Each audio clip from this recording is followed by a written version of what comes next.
Olá, sejam muito bem-vindos ao Business A2 Podcast. Eu sou Ingrid Capper, mentora de líderes. Estou aqui junto com o meu parceiro de vida e parceiro e sócio de empresa também, Carlos Pereira. Muito prazer. E esse é o nosso primeiro episódio. É isso aí. Sou o Carlos Pereira, sou consultor na área de tecnologia e uma alegria começar esse empreendimento hoje. Então, vamos falar um pouquinho sobre o podcast Business A2 e sobre empreender. Exatamente. E hoje, como é o nosso primeiro episódio, né? A ideia é que a gente possa trazer um pouquinho, assim, de como é que a gente chegou até aqui. É isso aí. E aí, discutindo, né? Conversando com o Carlos, né? Como é que a gente chegou até aqui. Só veio na nossa cabeça, né, Carlos, a gente falar sobre empreendedorismo. Uhum. E a gente pensou em vários nomes, né? Mas, na verdade, eu acho que o nosso podcast é uma reflexão sobre o empreendedorismo. E como é o nosso primeiro, não podia deixar de trazer aqui a minha colinha, que é para a gente poder focar em alguns assuntos que a gente vai trazer. E aí, eu vou contar um pouquinho, nós vamos misturar, né, Carlos, um pouco da minha história, porque eu fui a primeira de nós dois a começar a pensar em empreender. Exato. E eu quero contar um pouco de como é que eu cheguei até aqui. E aí, para quem não me conhece também, para quem não te conhece também, já vai conhecendo um pouco da história. E aí, conhecendo um pouco da história, vai entendendo por que veio essa vontade, como é que ela surgiu, quais foram as dificuldades, né, que a gente encontrou como casal, e eu como profissional, enfim. Então, contando um pouco, né, da onde que eu vim. Então, como eu falei, sou Ingrid Capper.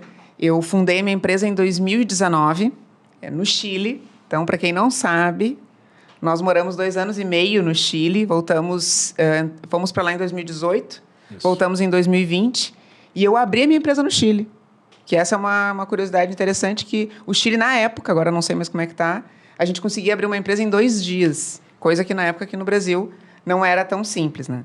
Mas, enfim, muito antes disso, né? De onde é que eu venho? Eu venho de uma família em que o meu pai, ele é contador e minha mãe é auxiliar de enfermagem. Meu pai trabalhou, acho que em 2 ou 3 empresas em toda a vida dele, né? Uma ele trabalhou 20 anos, outra ele trabalhou 14, né? Então, ele teve uma estabilidade gigante na vida dele, né? A minha mãe, ela é auxiliar de enfermagem, ela era funcionária pública.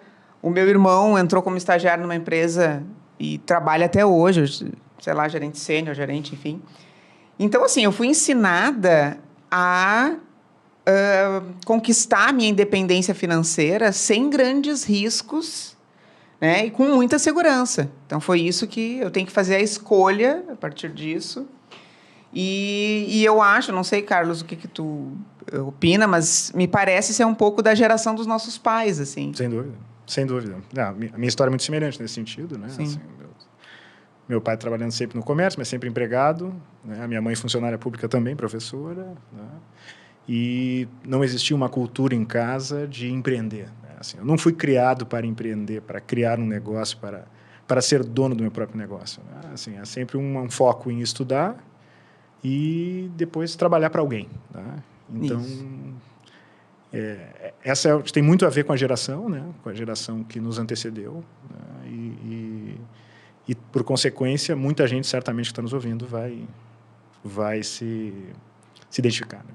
Exatamente. Acho que veio um pouco, e pensando agora, foi uma geração dos nossos pais que passou muito trabalho, né? Então, eles só podiam buscar algo que desse segurança, né? Não sei, pelo menos, né? Acho que é compartilhado, né? Acho que os teus pais também...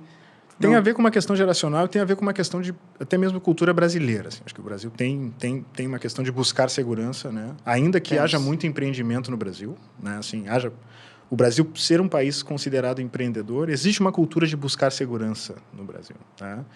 Então, isso vem mudando, os empreendimentos vêm aumentando no Brasil, mas existe um viés de buscar a segurança, né? Por isso que é um país que, apesar de ter muitos empreendedores, também é um país que valoriza muito e tem muito funcionário público. Pois né? Que é tipicamente o ápice da carreira estável. Né? Isso. Então, de ser como uma referência. Sim, de estudar para concurso, de querer concurso, Exatamente. De almejar concursos públicos. Exatamente. Né? Exatamente. E aí depois a gente vai trazer aí alguns dados, né, Carlos? Enfim, mas vamos lá. Aí contando, né, continuando um pouco da minha história, eu sentia, assim, que tinha uma urgência, né? Uma urgência em que eu finalizasse os meus estudos de forma rápida para que eu entrasse logo no mercado de trabalho. Então, não tinha aquela coisa assim, não, vai te experimentar trabalhando outra coisa. Para quem não sabe, a gente tem um filho hoje de 6 anos, né? O João Vitor. E eu já fico imaginando, assim, ele saindo ali do ensino médio, né? Agora, enfim, não sei se ainda é chamado ensino médio, mas... e ele, sei lá, fazendo alguma outra coisa. Não tinha condições de, com 16 anos, escolher o que eu ia fazer, né? Para minha vida, né? E eu acabei escolhendo a psicologia. Não sei como é que foi para ti essa coisa da escolha da tua faculdade, assim. Se, eu fui muito rápido, assim, né? Não, para mim, eu fiquei pensando consideravelmente sobre o que eu ia fazer, mas passava necessariamente por algum tipo de... O que vai trazer algum retorno financeiro, né?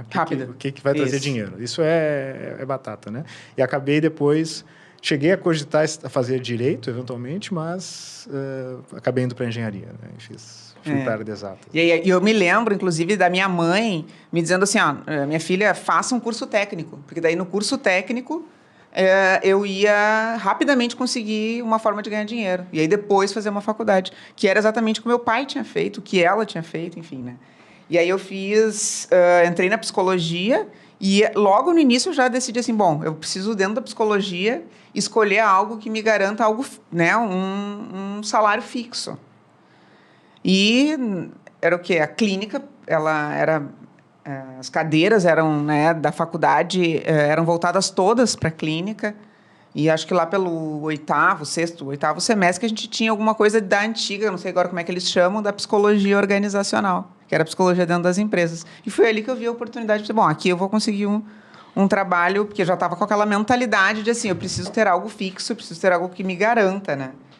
E aí eu comecei a trabalhar, saí da faculdade já tinha feito estágio na área, né? Tu podia escolher naquela época. E eu comecei a fazer estágio. Quando eu saí, eu já comecei a trabalhar dentro da área de recursos humanos, né? Aí trabalhei em indústria, trabalhei no varejo, e até que eu cheguei na minha última empresa, uma empresa de tecnologia, que foi a empresa que deu a possibilidade de a gente se conhecer, mas isso é assunto para um outro momento, né? E foi ali onde eu fiz a minha carreira, né? Então,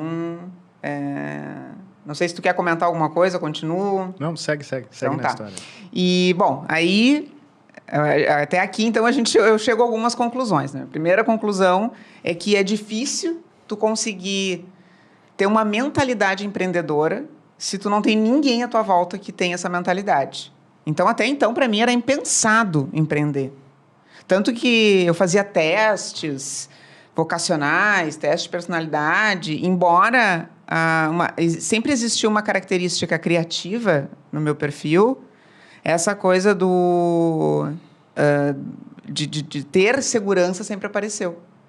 Então, era uma coisa que tinha em mim. Bom, entrei numa empresa de tecnologia, então morei um tempo na Irlanda, acho que talvez algumas pessoas não saibam, mas foi 9 meses.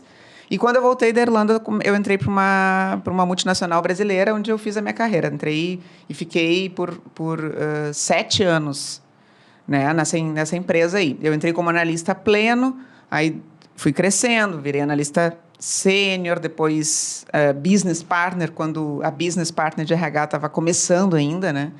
Não se falava muito nisso. E depois eu fui coordenadora e cheguei ao cargo de gerente de recursos humanos. Aí eu quero trazer um outro ponto aqui que eu acho que é legal, que eu sempre gostei de ter muita autonomia dentro das empresas, né? E eu fiquei muito tempo dentro dessa empresa porque eu tinha muita autonomia. Eu tinha um líder muito bom durante a maior parte do tempo. Eu tive um líder que me proporcionou uma liberdade. E então eu tinha autonomia para fazer, para criar projetos e tal. Mas ainda assim eu tinha minhas limitações. E aí eu quero trazer esse ponto, né? Que ainda que tu seja... E até uma pergunta, na verdade, não é nenhuma afirmação. Eu fui até o cargo de gerente de recursos humanos, né? Mas será que, dependendo do cargo que tu tem, a tua limitação... Claro que eu imagino que um diretor, a limitação seja um pouco maior, né? Mas sempre vai ter uma limitação. Trabalhar para alguém. Trabalhar para alguém. Para si próprio. sempre vai ter algum tipo de limitação, não tenha dúvida nenhuma. Quando a gente fala em empreendedorismo, existe o empreendedorismo interno, inclusive, né? Que é uma coisa que, às vezes, dentro da própria corporação, tu pode ter empreendedores dentro dele. Tem algumas empresas que têm esse viés e buscam isso, né? E contratar pessoas que querem empreender e, na realidade, usam o próprio ambiente da empresa como um amparo para criar coisas novas, né? Pode criar uma nova linha de serviço, uma nova linha de negócio dentro da própria empresa, isso não deixa de ser um tipo de empreendimento e tu ganhar. Mas sempre vai estar associado ou limitado à realidade em que tu te encontras, né? Então, sim, a resposta é sim. Sempre né? vai E nós ter uma temos exemplos de pessoas que, assim, não conseguiram implementar alguma coisa nova dentro da própria empresa em que estava, acabaram saindo e formando sua própria empresa fora para dar vazão a isso, né? Então, isso acontece. Mas, sim, no final das contas, quem paga a banda escolhe a música, né? Isso. Então, não tem como fugir. Tá. E exatamente isso que eu senti. Então, assim, embora eu tivesse uma liberdade, ela era limitada. Então, assim, tu está sempre limitado por alguma coisa. Ou tu está limitado pelo teu chefe, ou tu está limitado por uma estratégia, ou tu está limitado pelo conselho. Então, embora a questão da empresa ela te dá uma segurança, né, e um conforto de que tu está protegido por uma instituição. Porque qual era a sensação que eu tinha? Hoje eu não estou muito produtiva, tá tudo bem. E às vezes assim, acontece. Por quê? Porque eu já tinha produzido lá atrás e tal, então tinha aquela semana que a gente fica um pouco mais leve, que talvez a gente relaxe um pouco, mas tu tem uma instituição, tu não precisa correr atrás do cliente, correr atrás da estratégia, ficar pensando lá na frente para ver o que vai acontecer. Tem gente para fazer isso. Né? Porque tem gente para fazer isso, exatamente, tem gente para fazer isso. Então, aquilo ali, eu brinco que empreender é andar de moto, né? Onde se tu cai, é o teu corpo que está ali, né? E empresa, não, empresa... a sensação que eu tinha que era estar andando dentro de um... não sei, de um avião, né? É mais seguro, né? Definitivamente é mais seguro. Os motivos pelos quais as pessoas tipicamente empreendem passam por isso, né? Pode ser a realização de um sonho, de um objetivo, a pessoa quer muito fazer alguma coisa, ela vai lá e faz, né? Mas isso muitas vezes já vem com gente que já tem um pouco desse histórico de empreender na família, ele já tem um foco e ele já vai criar aquilo. Tem gente que se sente limitado, acho que vem um pouco dessa linha que tu te referias, que eventualmente se sente um pouco limitado dentro das estruturas convencionais e é uma pessoa criativa, ela quer fazer mais, ela quer inovar, não consegue ali e vai fazer outra coisa, né? E aí resolve. Tem uma questão de desenvolvimento mesmo de habilidades e competências, porque assim, quando a pessoa se propõe a empreender, ela acaba se expondo a uma série de coisas que normalmente quando tu trabalhas para alguém não acontece, exatamente porque há outras pessoas para fazê-lo, né? Então, a realidade, para quem conhece a realidade de startup, sabe disso, né? Assim, tem que fazer de tudo, né? E tem também a questão financeira, né? Que do empreendedor, que também é uma questão, né? Assim, dentro de uma empresa, trabalhando para alguém, existe o tema estabilidade, existe uma diminuição do risco. Estabilidade até ali, né? Vamos falar sobre isso. Mas, assim, existe mais estabilidade do que trabalhar por conta própria, existe menos risco e também existe uma limitação daquilo que você pode ganhar, né? Então, assim, empreender te dá mais risco, mas também te dá mais possibilidades de ganho. Em especial, hoje em dia, com a tecnologia, com a internet, com os negócios digitais, então a possibilidade de escalar esse negócio se torna potencialmente infinita. E esse também é um aspecto, né? Muitas vezes as pessoas empreendem nessa busca de acabar com os limites que as corporações ao trabalhar para alguém te dá, do ponto de vista financeiro. Porque o limite te traz conforto, mas também te traz... Exatamente. Agora, depois nós vamos falar sobre isso, mas os ganhos, né, Carlos... era um pensamento que eu tinha, né? Eu vou empreender porque eu vou ganhar rapidamente muito mais, né? E as coisas são muito mais difíceis do que a gente imagina na prática. Mas eu vou chegar lá, né? Então assim, ao mesmo tempo que te dá esses muros te dão segurança, mas te limitam, né? Mas aí veio uma situação muito inusitada que eu nunca contei, que é a primeira vez que eu tô contando, né? Enfim, tem uma situação bem diferentona, né? O que aconteceu foi que eu fui promovida a gerente de recursos humanos e existia uma expectativa de que eu mudasse de cidade. E naquela época o Carlos estava entrando, estava numa empresa E acho que tu tinha acabado de ser promovido, enfim, ganhar uma promoção, enfim. Tava super bem na empresa onde ele estava naquele momento, né? E para que a gente fizesse essa mudança, nós já estávamos casados, eu e o Carlos. Ele teria que largar né, a empresa dele e se mudar para um outro estado. E a gente via que aquele estado era menor do que o que a gente morava e mora hoje, que é o Rio Grande do Sul, e que a possibilidade de ganho naquele local para o Carlos era menor. E aí a gente resolveu, como família, que a gente não ia fazer essa mudança, que essa mudança não era interessante. E naquele momento em que eu tomei essa decisão, a empresa estava numa situação X, né? Pois, quando eu voltei de lua de mel, né, eu já voltei grávida do João Vitor, a situação tinha mudado. O diretor tinha mudado, o então presidente tinha assumido como CEO, enfim, né? E o que aconteceu foi que eu já estava grávida e houve uma nova exigência por parte da empresa de que todos os líderes de back-office, né, todos os gerentes, tinham que estar na cidade onde o CEO, o presidente ali, estava. E aí eu tive que sair da empresa. Enfim, eu poderia falar 1000 coisas sobre essa situação, tá? Eu estava grávida, então, assim, sim, eu saí da empresa grávida, eu fui demitida grávida. Acho que é importante aqui fazer um adendo de que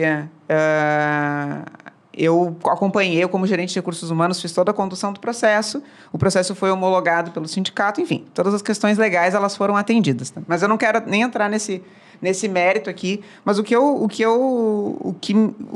quero trazer aqui de reflexão para todo mundo é que, assim, numa empresa tu pode fazer um excelente trabalho, como eu tenho certeza que eu fiz.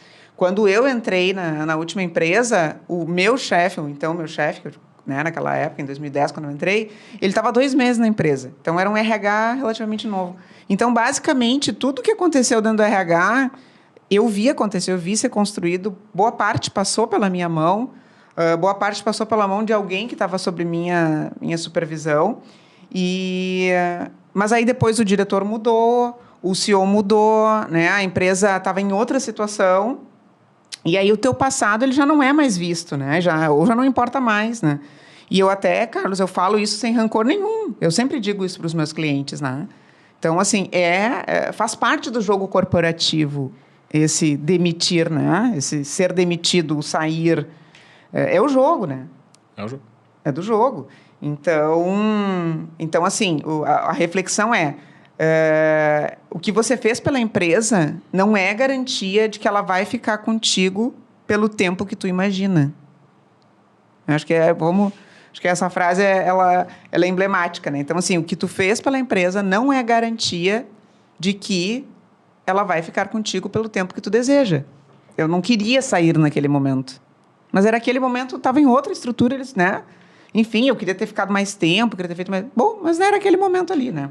E aí, quando o vento muda, elas vão organizar as coisas de uma forma que seja melhor para a empresa. A sensação de segurança que dá... Voltando ela agora.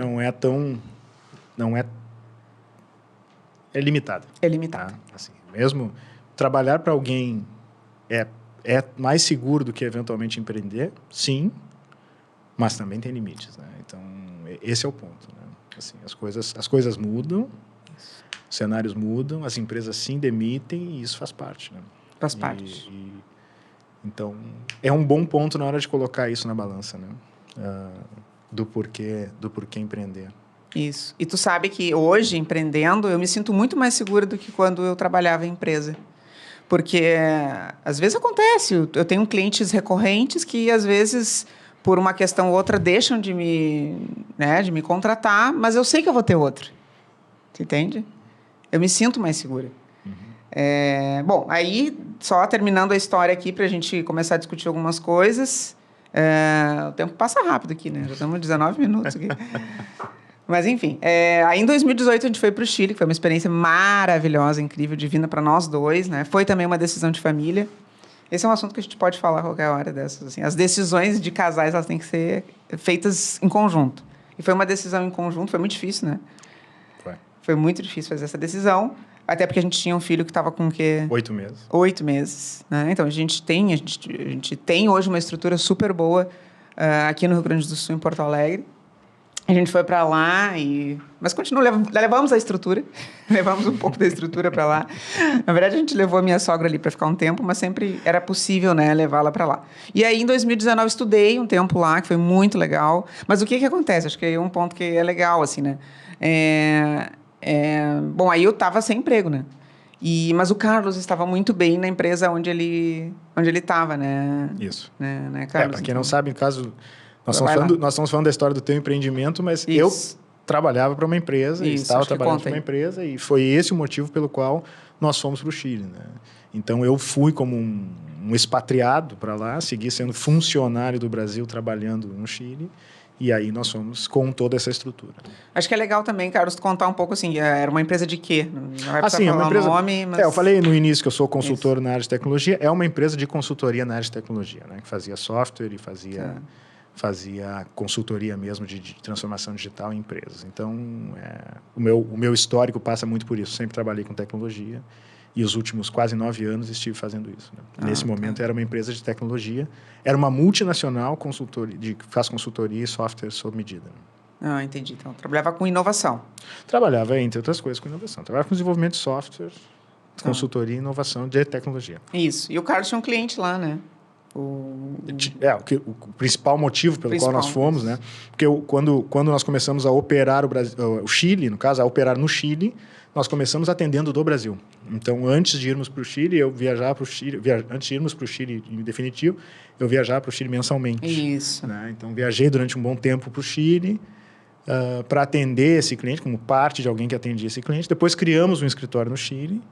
E aí, já com esse escritório criado no Chile, nós acabamos indo para o Chile e morando lá 2 anos e meio. Exatamente. Bom, e aí o que aconteceu? Em 2019, depois de ter estudado, eu fiz algumas formações em coaching, então foi muito legal, foi muito legal. E eu aproveitei também muito aquele momento com o João ali, né? Em 2019, eu abri minha empresa lá, então, conforme eu tinha comentado, né? E aí tem 2 coisas que eu quero que para mim foram assustadoras, assim, que eu quero compartilhar com vocês na hora que eu comecei a pensar no meu negócio, né? E a gente sempre dividiu muito isso, né? E era novo para os dois. Pelo histórico que a gente tem, vocês devem imaginar que o Carlos também, pouco, né? Nós dois não sabíamos, a gente sempre trocou muito, mas era novo para os dois, né? Primeira coisa, eu não sabia por onde começar. O que eu faço primeiro? Eu me lembro que a primeira coisa que a gente fez, não sei se tu te lembra, foi um site, um cartão de visita. Isso. Eu pensei, bom, agora que eu tenho uma empresa, o que eu preciso fazer para ter cliente, né? Então, a gente acha que é só fazer um site, um cartão de visita, que naturalmente o cliente vai vir até ti, né? Então, essa foi a primeira coisa, assim, né? Como é que eu faço para ter cliente, né? E a outra coisa, assim, que me assustou no início é descobrir que as coisas eram muito mais difíceis do que elas pareciam ser. E aí tem uma história que o Carlos vai se lembrar, que como eu estava na universidade, eu conhecia muita gente, eu conheci uma gerente de uma empresa gigante do Chile. E ela falou que estava com uma necessidade. Eu tinha acabado de fazer uma formação em Change Management. Isso, gestão de mudança. Em gestão de mudança. E ela precisava exatamente daquilo ali. E aí eu falei, Carlos, consegui meu primeiro cliente. Mas assim, não tinha nem site, né? E aí a gente ficou super animado. Não sei se tu te lembra. E era inclusive longe, não era nem na cidade de Santiago, a gente morava em Santiago de Chile. E eu não fechei aquele cliente, mas eu tinha certeza que eu ia conseguir fechar. Mal sabia eu que para fechar eu precisava de 5 reuniões. Onde é que eu arranjar 5 reuniões? Então, tem um pouquinho também, né? Ao mesmo tempo que te dá a possibilidade de ganho, tem não sei se é uma coisa do brasileiro, aí eu quero já entrar nesse tema aí, nesses um pouco mais de 5 minutos que a gente tem, se a gente conseguir. Acho que um wishful thinking, né? Não sei, um desejo de que as coisas deem certo, só que a gente não sabe muito bem. Para fechar um cliente, quantos eu preciso? Eu preciso de 5, preciso de... E aí eu me lembro de uma vez que chegou assim, não, lá na empresa onde eu trabalho, a gente precisa de 5 propostas enviadas para fechar um. Eu pensei, meu Deus do céu, você é uma multinacional. Precisa de 5 para fechar um, e eu aqui que nem sou conhecida, né? E aí que a coisa começa a cair na real, né? Era até mais. Mas isso faz parte, né? Eu acho que esse é um dos pontos, né? Quando eu falei sobre motivos de empreender, que é essa questão de aprender, né? De desenvolver novas habilidades e competências, é isso. Claro que ali tinha toda uma ingenuidade de alguém que nunca tinha feito, né? Acho que uma pessoa que hoje pretende empreender, uma das coisas que ela tem que fazer é se informar antes, né? E exatamente para entender um pouco da realidade daquilo que ela está fazendo, né? E se for empreender também, de preferência empreender dentro de um meio que ela conheça, né? Se ela já tem alguma vivência, porque isso lhe dá algum calço. Mas assim, só fazendo mesmo, experimentando para sentir, né? E acho que esse tempo no Chile foi um tempo muito bom para isso. E esse é um ponto importante, né, para quem empreende. A pessoa tem que se permitir experimentar algumas coisas, porque fatalmente ela vai errar, ela vai aprender, ela não vai ter sucesso em várias delas, várias das coisas que vão acontecer, e ela tem que seguir. Então tem um tema de perseverança, tem um tema de experimentação, né? Para que ela se permita errar e se permita aprender. E acho que esse tempo do Chile foi isso, porque eu me lembro que uma das coisas que aconteceu no Chile foi tentar encontrar qual era o objeto correto da empresa, né? Isso. Quer dizer, assim, no final, o que vai vender, né? O que vai fornecer, qual é o serviço que vai prestar, né? Então, começou com gestão de mudança e acabou em formação de liderança já no Brasil. Exatamente. Aí em 2020 terminamos ali aí gestão de mudança é muito amplo e vamos focar agora então em desenvolvimento de liderança. Aí a coisa começou a realmente andar, e aí veio os primeiros clientes e teste, não sei o quê, e a coisa começou a aumentar, né? E eu acho que o que tu falou de estar sempre testando, acho que uma das coisas que para mim facilitou foi sempre me manter em movimento. E assim, ser empreendedor é pagar para ver, literalmente, né? Literalmente. É pagar para ver, né? Literalmente. Então, durante algum tempo, era assim, era rezar para que tudo desse certo para fechar a conta no final do mês, né? Hoje eu me sinto bem mais tranquila, mas ainda com a tranquilidade, eu não sou uma pessoa que eu tô sempre pensando, bom, tá, eu tenho propostas aqui para um ano, mas e o ano que vem? Né? E o próximo ano? E acho que a última pergunta, que a gente já está faltando 3 minutos, mas eu quero só que tu comente, assim, né? Tu acha que o que atrapalha o empreendimento no Brasil? Assim, Falando especificamente do Brasil, se a gente for pegar a estatística, né, do que acontece no mercado, a maior parte das empresas não sobrevive os primeiros anos, em especial por falta de capital, né? Existe um tema específico de geração de caixa e formação de um caixa para poder se sustentar, porque é natural. Quando um negócio começa, tu vai ter que botar mais dinheiro nele até que ele consiga vingar no mercado, conseguir clientes e se estabilizar e começar a pagar a conta. E a maioria dos negócios morre antes disso. Tá? Então, a falta de capital é um problema, né, no caso do Brasil. Tem um tema da burocracia e custo Brasil, né? Porque quando a gente pensa num negócio individual, numa empresa pequena, tu consegue se administrar. Mas no momento que, se o teu negócio chega a crescer, tu precisa colocar funcionários ou coisas do gênero, bom, aí esses custos vão aumentando absurdamente, né? Então, e sempre a dúvida sobre, ou esse ano eu consigo, e ano que vem, será que vai mudar alguma coisa? Vai ter uma nova reforma tributária, vai ter o novo governo de plantão que vai aumentar as taxas, ou que vai mudar as regras, ou que vai reonerar a folha de pagamento, e aí ele acaba completamente com o planejamento e a expectativa desse negócio de avançar, né? Então, esse é um ponto. E, claro, e a concorrência, né? Assim, porque é um mercado que tem... Todo o mercado... É muito difícil conseguir nadar sozinho, né? Assim, se tu conseguires encontrar um mercado que tu nada sozinho, fatalmente... Logo em seguida haverá alguém nadando contigo, né? Então, a concorrência é sempre ao mesmo tempo que é um motivador para que a pessoa siga crescendo e se movendo, ela é um risco, né, para a permanência desse negócio, né? Exatamente. Bom, esse assunto aqui dá para falar muito aqui, né? A gente nem conseguiu falar tudo. Mas, enfim, acho que era isso, pessoal. Eu queria fazer um fechamento rapidinho, de dizer que a gente focou no caso da Ingrid, da empresa que começou e depois veio para o Brasil e seguiu, e hoje é um negócio que está funcionando bem, está estabilizada, né? Está estabilizada. Mas um ponto que eu queria passar para as pessoas que estão nos ouvindo e que eventualmente estão pensando em empreender, né, é que... Bom, tem várias dicas que poderia dar para quem vai empreender, mas eu tenho um ponto aqui que é assim, a gente falou sobre essa coisa de que necessariamente ser funcionário não representa o máximo da segurança, ou seja, o cenário sempre pode mudar. Empreender é mais risco, mas também pode trazer mais retorno, né? Uma coisa que pode ser necessária, pode ser interessante, é quando a gente fala de casais, que é o nosso negócio, é o nosso caso, a gente pode trabalhar em dupla mesmo. No nosso caso foi assim, a gente, ao mesmo tempo em que eu era funcionário e tinha condições de gerar uma base financeira que nos permitia viver, né, com um certo nível de estabilidade, sempre do risco de mercado, mas com um certo nível de estabilidade.